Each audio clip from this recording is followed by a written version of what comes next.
آج 5 نومبر 2020 بروز جمعرات کراچی میں پاکستان کی تاریخ کا منفرد احتجاج ہوا۔ آج دوپہر سینکڑوں بیریج بچے ایک مقام پر جمع ہوئے۔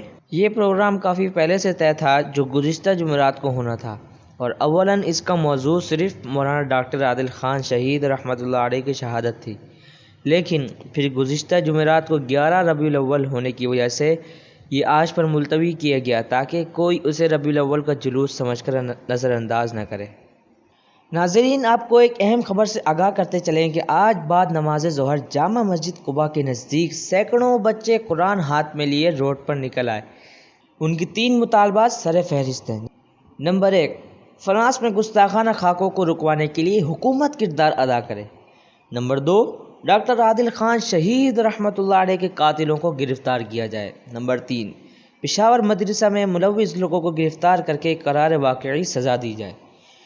کیا آپ ان مطالبات سے متفق ہیں؟ اگر آپ اس پیغام سے متفق ہیں تو اس کو آگے پھیلائیں اور اس کاوش میں ہمارا ساتھ دیں۔ نمی ٹی وی کو اجازت دیجیے۔ اللہ حافظ۔